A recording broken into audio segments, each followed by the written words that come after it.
Bonsoir à toi. Comment te portes-tu? Et cette journée, ça a été? Bien. Si d'aventure, tu as eu des mésaventures avec l'Éternel, tu as l'espérance. Nous allons donc lire dans Exode 5, versets 1 à 4. Mais juste avant, prions. Notre Seigneur et notre Dieu, nous continuons d'avancer avec toi au milieu des épreuves, des difficultés, des soucis et alarmes.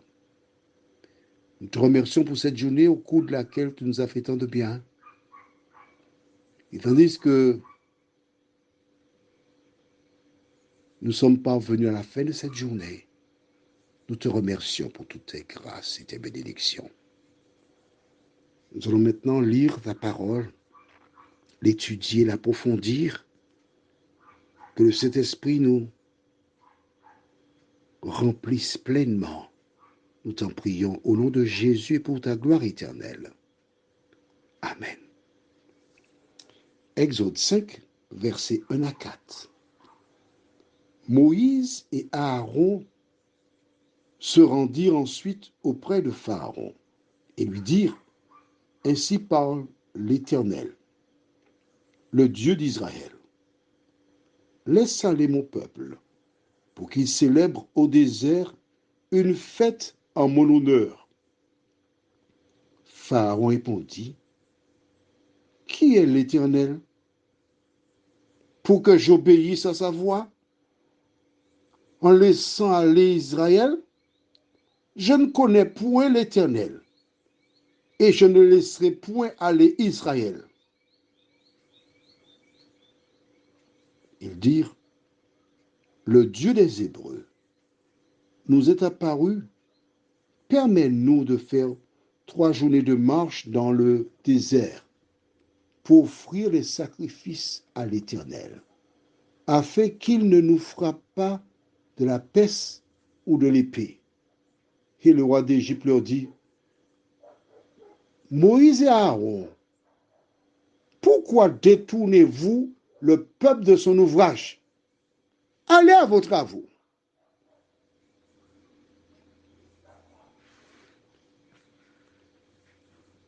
Waouh! Quel accueil! Pharaon répond catégoriquement: il n'en est pas question. Et vous n'avez rien à faire. Allez chercher au travail. Allez à vos travaux.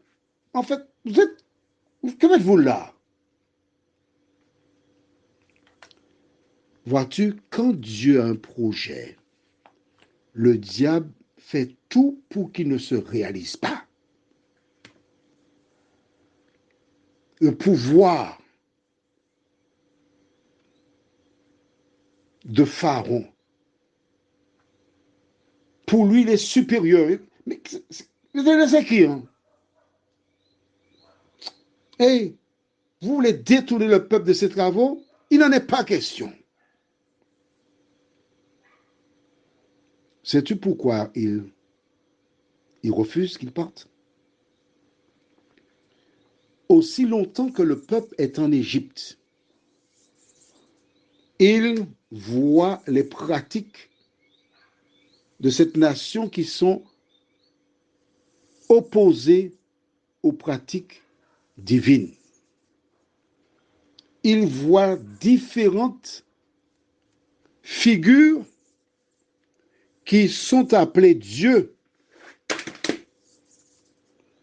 Et parce que les Égyptiens ont leur Dieu, ils imposent aux enfants d'Israël leur Dieu, leur pratique. C'est l'ennemi, le diable, qui veut maintenir le peuple dans l'esclavage. Il ne veut pas qu'ils partent parce qu'une fois qu'ils seront partis, l'Éternel leur donnera ses lois. Il va déprogrammer tout ce qu'ils ont déjà appris Et alors ce sera la catastrophe. Il faut qu'il reste en Égypte. C'est là où l'ennemi a un pied sur lui. C'est là qu'il les garde loin de Dieu. Sauf que l'heure est venue pour qu'ils partent. Parce que lorsque Dieu a décidé de quelque chose, rien ni personne ne peut l'empêcher de le réaliser. Et quand il dit, qui est l'Éternel pour que j'obéisse à sa voix? Il est en train de te dire à toi, qui lit la Bible, qui écoute ses messages, que lorsque tu as un Dieu, lorsque tu crois en lui et qu'il te parle, tu as le devoir d'obéir à sa parole.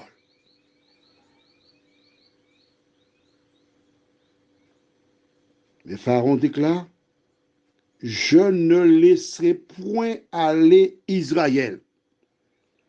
Ce n'est pas une surprise, parce que Dieu avait déjà dit à Moïse, je sais que Pharaon ne laissera pas le peuple partir. Il le sait. Pourquoi? C'est rationnel. Voici des milliers de personnes qui sont là.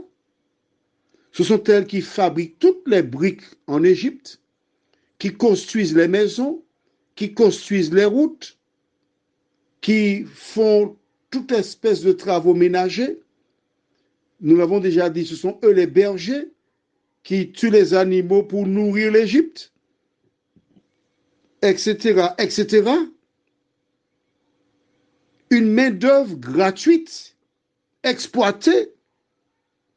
Moïse vient de la part de l'Éternel, mais Satan qui a tenu le pharaon maintient sa position. Non, non, non, non. Le peuple ne bougera pas d'ici. Parce que s'ils sortent, ils vont... Non, non, non, non, non, non, non, mais non, mais non, mais non. Le travail qu'il le fera. 3 jours, mais non. Mais il n'y a pas de congé. 30 jours congé annuel, non, non, il n'y a pas ça là, non. C'est du travail du matin au soir, sans arrêt. L'exploitation. Et c'est justement pourquoi Dieu a décidé de délivrer le peuple. Toi qui m'écoutes ce soir, dans quelle catégorie te trouves-tu? Ceux qui exploitent les gens ou ceux qui sont exploités? Ceux qui maltraitent ou ceux qui sont maltraités? Vois-tu, lorsqu'on veut couper un arbre, on donne plusieurs petits coups de hache jusqu'à ce qu'il tombe. Lorsque Dieu a commencé à gérer des situations, il commence lentement. Mais sois assuré d'une chose, c'est qu'il va jusqu'au bout.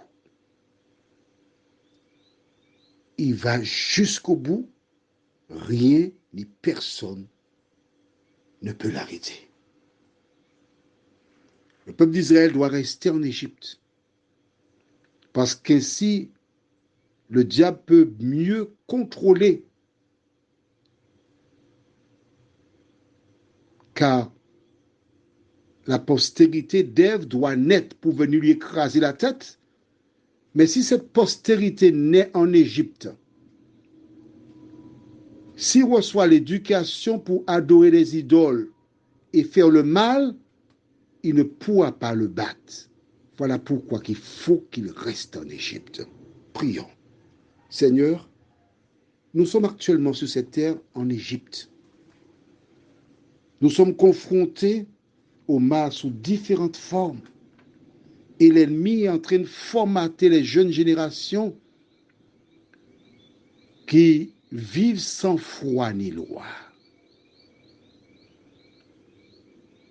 Mais Seigneur, le prince de ce monde ne saurait en aucune manière maintenir tes enfants dans l'obscurité.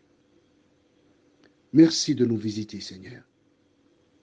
Merci de nous faire du bien, de nous assister, de nous conserver ton amour et ta grâce. Merci de libérer celles et ceux qui sont retenus par la tradition, l'éducation, une femme, un homme, un travail ou autre. Merci Seigneur de t'occuper de nous. Nous t'avons prié au nom de Jésus et pour ta gloire éternelle. Amen. Que l'Éternel continue de te faire du bien. Je te souhaite une bonne nuit.